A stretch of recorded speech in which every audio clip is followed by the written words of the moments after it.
defense? Is the scheme different?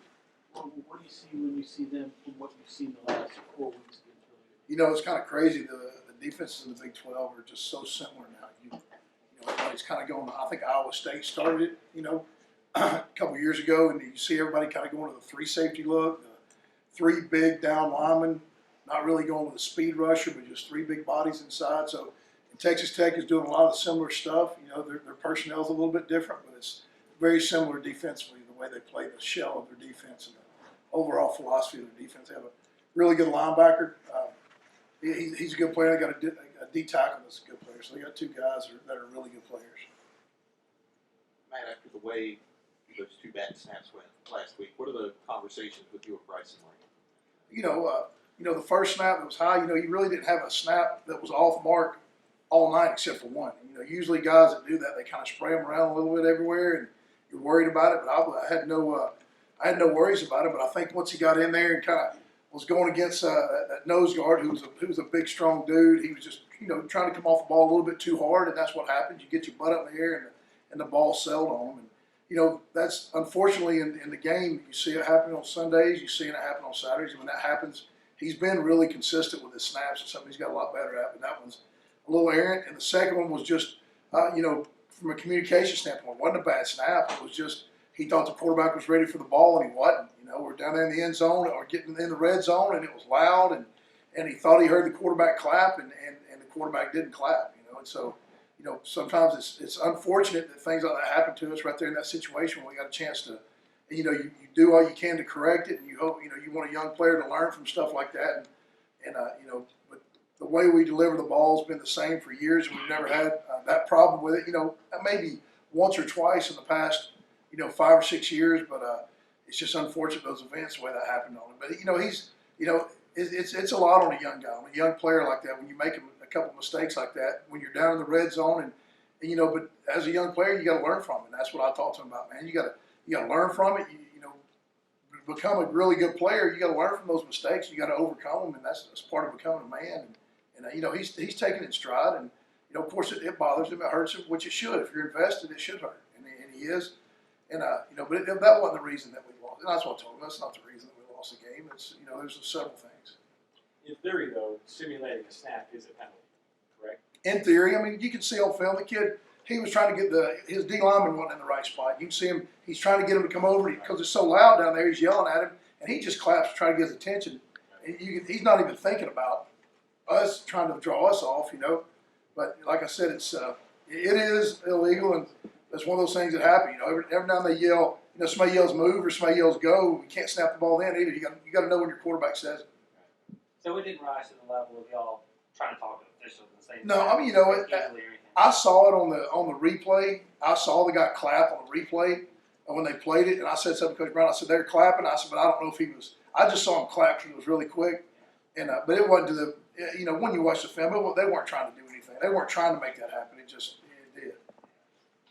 How much do they play zero nose, and how much do you think they'll play it now since you've seen a lot of it so far this year? Oh yeah, I mean that's like I said, that's kind of what the league's going to. You know, there's very little non-zero nose, which just puts a premium on the center position.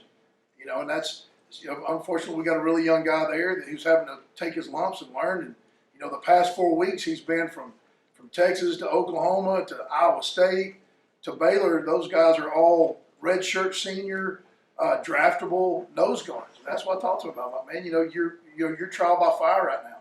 You know, but at the same time, he's got to continue to get better each week.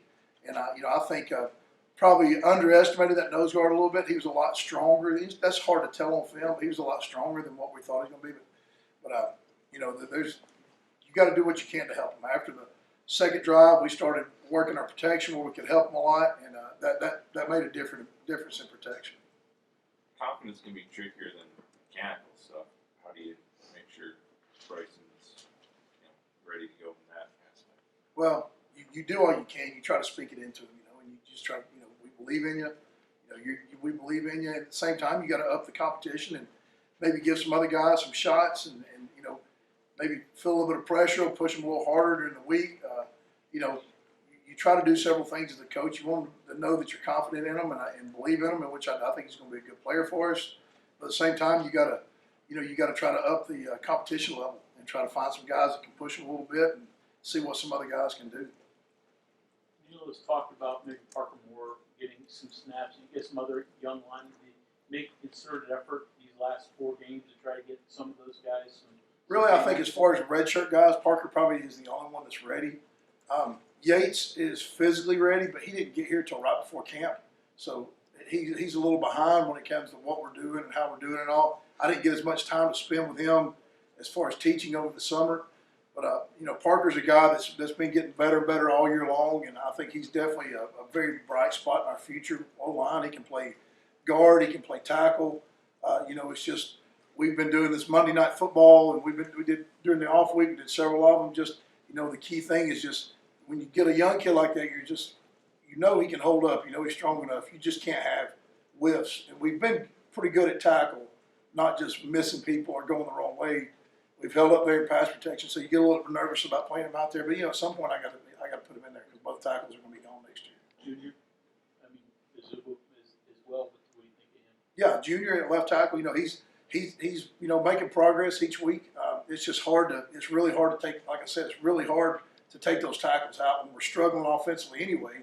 It's not like we got a lot of wiggle room. We just give a guy a shot. You know, we're scratching and clawing for every inch we get, and you hate to take out 2 of your best players in Colton and Kelby. When you are starting to think it's time to put a player in like that, how does that change what they do during the week? I mean, you mentioned the Monday Night Football, but their reps obviously have to go up during the week leading up to the game. You got to make that decision now. Right? And I've been, you know, with Parker, I've been all year long. I've been back and forth with him as far as, you know, I've traveled him. He understands how to prepare.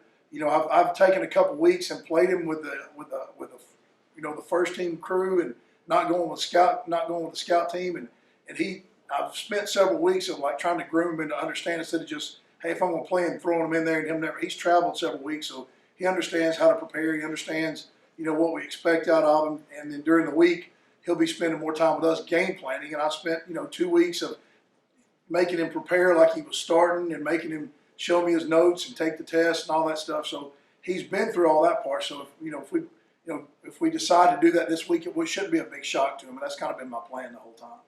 Once you make that decision and decide they're physically ready, is your biggest concern not putting somebody in and killing their confidence? If, like you said, if they have some whiffs or have a bad game that might set them back.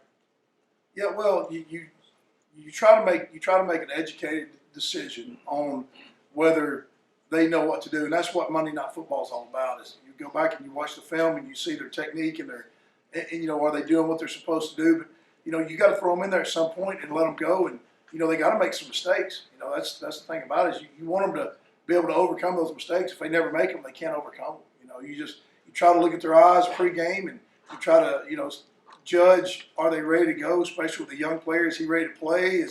How does he feel? How does he look? You know, in the game stadium situation, you know what I mean? So we try to use your gut on that part after you prepare them the best you can and then make your decision on game day. How much do they move Jordan Brooks around, and how much do you have to be constantly aware of what he's doing? You know, they don't move him around as much. You kind of know where he is, but he's just a really aggressive player. He makes quick decisions, and he's an aggressive player. And you got to always know where he is. Matt, with TJ doubtful this week according to Coach Brown, and no Sean Ryan again, just where are you at with the guys you have available at receiver right now? Well, we're thinking about getting Coach Dye. I think he's got one more year left. We're thinking about suiting Coach Dye up and then sending him out there. You know, it's the next guy up there has been it's the next guy up there all year long. You know, you can't sit there and you just got to figure out the best 4 guys to put out there, and you got to have a rotation because those receivers, you can't leave them out there more than about 3 or 4 plays. They just get worn down with us throwing the ball as much as we are. So, you know, we're just trying to judge position wise. You know, George is playing really well. You know, big time play the other night. He's been doing great on special teams, so he's going to deserve to get some more playing time. So he's going to be a guy we're going to put in there, and you know, we just got to be really careful about how much we ask him to do with putting him in maybe a different position, so he is actually playing a lot more. Keith Patterson was here for 2 years, and kind of a history of big plays, both for and against. Yeah. What do you see there from their defense this year as far as, I know they got a lot of tackles for losses, do Mhm. they give up things, or openings there that they give up when they Well, try to attack?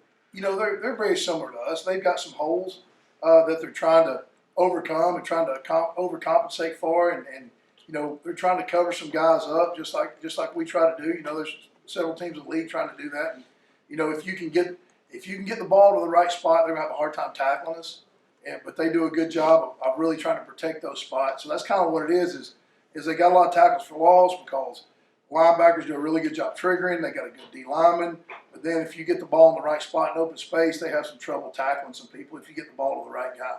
So that's where you see the big numbers come from when you get the ball in the right spot. And then the tackles for loss and stuff like that is when you got the ball in front of the good players. So your guys got to hold up enough to, because Yes, we got to hold up enough. And you know, we just we just got to challenge. I got to keep challenging my guys, and we got to continue to, we got to get back on that improvement path that we hit a couple weeks ago. And I don't know if we have, I don't know if we have what we need just to go out there and run the ball the way we want to run the ball. But we've got to start making some positive gains and getting hats on hats in the run game. Okay, thanks, Coach. All right.